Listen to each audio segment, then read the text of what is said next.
to pep talks. Now, it's fascinating some of the things I've heard in the news over the last week or so, and I realized that there's something that needs to be made very clear about Christianity.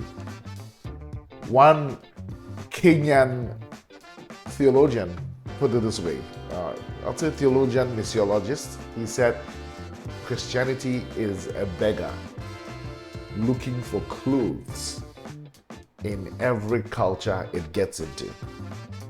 You could almost say that the Christian faith is like water, right? You know what other characteristics of water is that it takes the shape of its container, which again, it's kind of contradictory, because at the same time, Christianity does not allow the world to squeeze it into its mold. That's basically what Paul was saying in Romans chapter 12, when he said, do not let the world squeeze you into its mold. Do not conform to the pattern of this world, but be transformed by the renewal of your mind.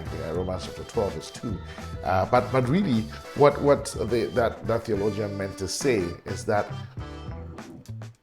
the essence of Christianity is the same. But then whenever it gets into a particular culture, it takes on the forms, the music forms, the art forms, etc. of that culture. All right. So, for example, when you read the Bible is fully inspired, fully God, but it's also fully man, in the sense that whenever you read a story, it's within a certain culture. Jesus himself came in a certain culture, a cultural context. So it's unfortunate that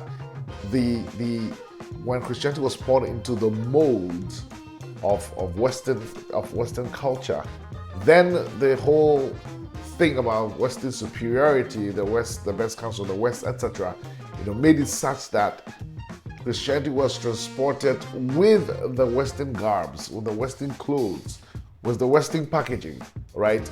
And not allowed enough in a lot of contexts to take its local form, all right? So that people associate preaching with wearing suits, people associate Christianity with, white painting of Jesus. When you get into a black context, they wouldn't paint white faces. They would paint a black face. Jesus will not be offended by that, because wherever Christianity goes, it's a beggar looking for clothes. It takes the shape of that culture. A lot of Christianity needs to be delivered from what some have described as Western cultural captivity, the Western cultural captivity of Christianity.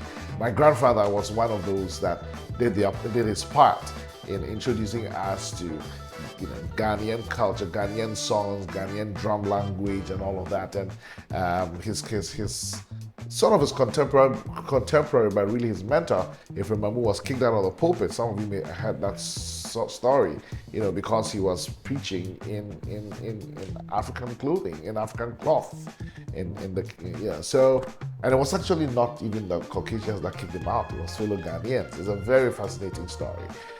So, if we understand this rightly, I think many of us will then see that Christianity cannot be a white man's religion. Jesus himself wasn't white. Not a single one of the 66 books of the Bible was written by a white person. The closest you come will be Paul of Tarsus, who's of Turkish descent. Tarsus is in modern-day Turkey. So it's fascinating, and I hope that you will.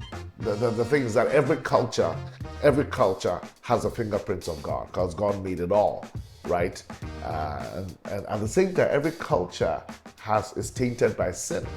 So there's something to celebrate in every culture, even to illustrate the goodness of God and the gospel itself. But there's also something in every culture that needs to be redeemed. What is God needs to be honored and celebrated and promoted, but what is sinful needs to be redeemed. And so take a look at your culture and celebrate what needs to be celebrated, and let's God redeem what needs to be redeemed. Take care.